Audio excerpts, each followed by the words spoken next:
Frontline Updates, where we delve deep into military strategies and updates from conflict zones.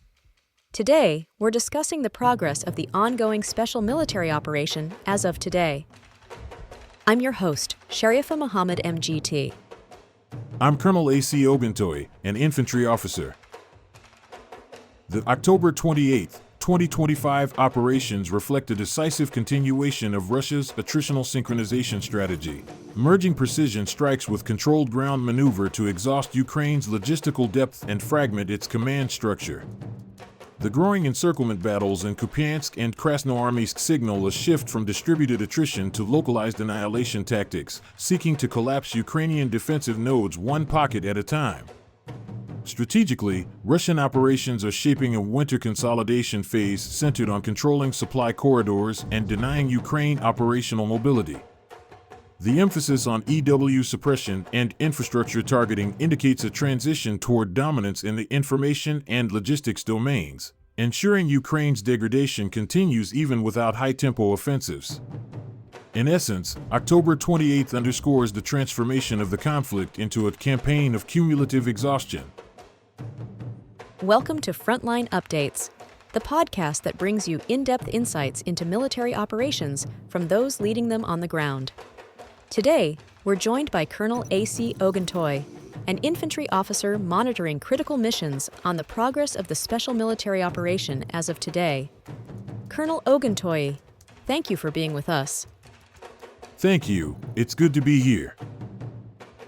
Colonel Oguntoye, let's begin with the overall situation. What characterized the operations on October 28, 2025? The most defining aspect of the last 24 hours has been the deliberate tightening of pressure across the operational spectrum. What we are observing now is a campaign of controlled encirclement and cumulative exhaustion, the application of precision fires and limited maneuver to compress the Ukrainian defensive front without overextending our forces. We've seen successful implementation of this model in the Kupiansk and Krasnoarmysk sectors, where encirclement tactics have trapped Ukrainian brigades and forced multiple failed breakout attempts. At the same time, across the line of contact, from Sumy to Zaporizhia, our units have continued to degrade logistics, destroy ammunition and fuel depots, and neutralize electronic warfare assets that are vital for Ukrainian command and control. This was not a day for dramatic breakthroughs, but for systematic victories, the kind that accumulate mass effects over time. Let's begin with the northern sector. What developments unfolded along the Sumy-Kharkiv axis? In the north, our troop group carried out precision attacks on multiple Ukrainian formations, mechanized, ranger, and assault brigades operating around Pavlovka, Kondratovka, and Verkino in the Sumy region, and Volchansk in Kharkiv. Ukrainian forces lost around 200 troops, several armored vehicles, and multiple counter-battery systems. The real significance here is operational, not numerical. The destruction of 6 ammunition and material supply depots in this sector has disrupted the Ukrainian logistics grid. They are now operating with degraded artillery support, reduced ammunition stockpiles, and weakened battlefield communications. The northern front has become a containment zone, where we pin Ukrainian formations, preventing their redeployment southward while conserving our own strength. So the focus isn't to push forward but to immobilize Ukrainian forces? Exactly. It's a classic doctrine of economy of force: fix the enemy in place, stretch their logistics, and force them to fight where they're weakest rather than where they choose. Our aim is not simply to seize ground, but to erode the enemy's ability to function, both militarily and industrially. Turning to the west, Kupiansk seems to be a focal point. What's happening there? Kupiansk is now one of the most dynamic sectors of the operation. The West Troop Group tightened the encirclement around Ukrainian forces in this area. Our 6th Army successfully cleared 40 buildings in Petropavlovka, eliminating entrenched militants. Meanwhile, attempts by Ukrainian National Guard units to cross the Oskol River were neutralized, all 6 boats destroyed. Ukraine attempted to break through from Nechvolodovka twice, and both attempts failed. They are effectively trapped between converging Russian axes and denied reinforcement. Enemy losses reached over 220 personnel and multiple NATO-supplied armored vehicles. This demonstrates a shift from maneuver warfare to encirclement warfare, a slower, more deliberate style of combat that focuses on containment, isolation, and reduction of trapped enemy forces. So this marks a doctrinal shift from mobility to containment? Precisely. Once mobility becomes impossible for the opponent, they cease to be an army and become isolated targets. That's what's happening at Kupiansk. Now to the southern axis, particularly around Seversk and Konstantinovka. What's the operational picture there? The South Troop Group consolidated its front and advanced incrementally around Seversk, Verolyubovka, and Ivanopoli. The goal here was twofold: destroy Ukrainian strike brigades before they could counterattack, and extend our control over high ground dominating the Donetsk basin.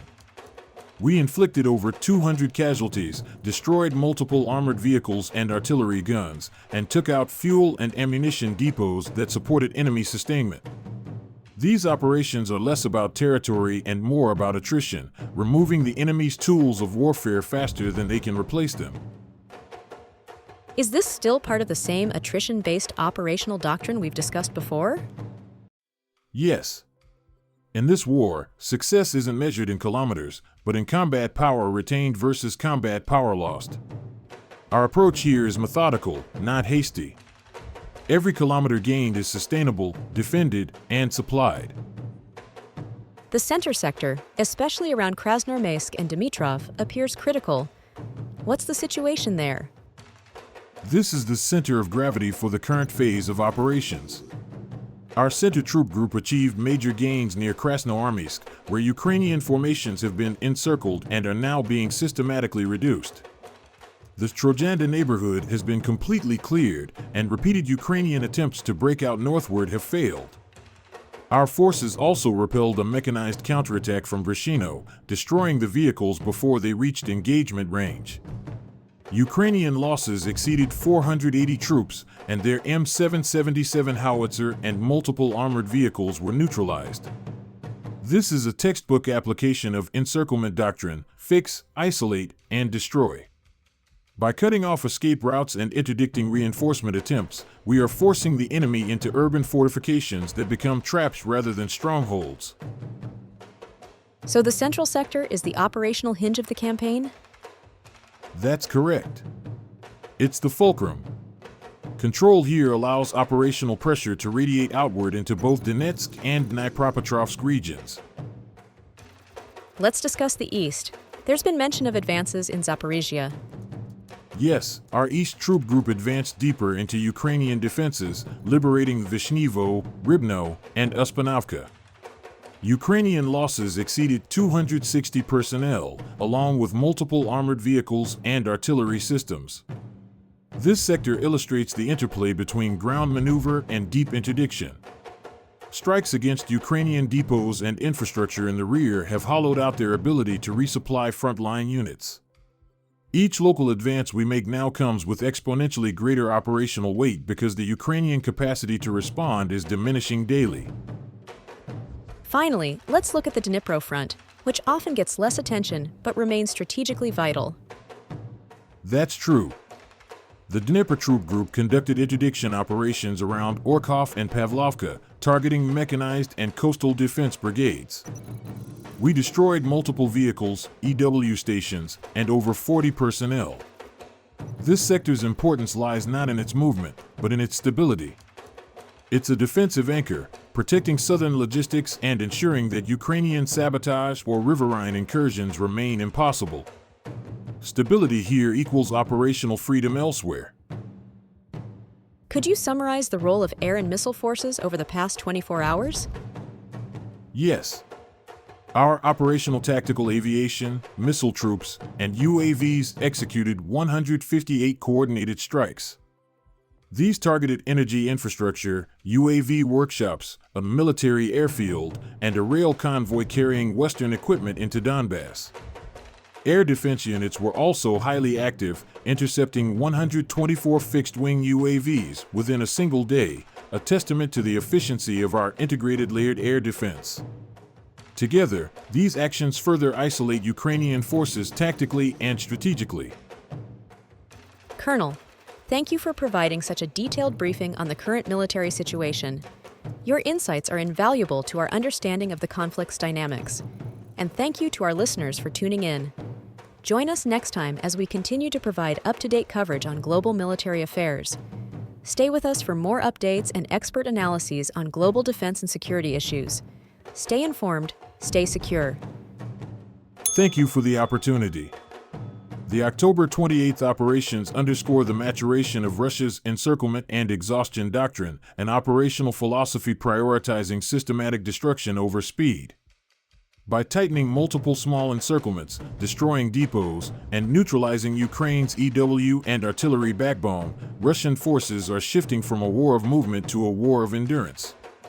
Tactically, the encirclement battles at Kupiansk and Krasnoarmeysk demonstrate mastery of positional warfare and multi-domain coordination. Strategically, these operations pave the way for winter consolidation, when logistics, fuel control, and infrastructure denial will become decisive. What we're seeing now is warfare by design, methodical, layered, and irreversible.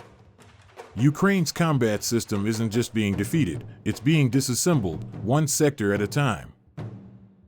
This has been Frontline Updates. Subscribe for daily military briefings and in-depth strategic analysis. Visit our platform for maps, transcripts, and exclusive frontline updates from commanders in theater.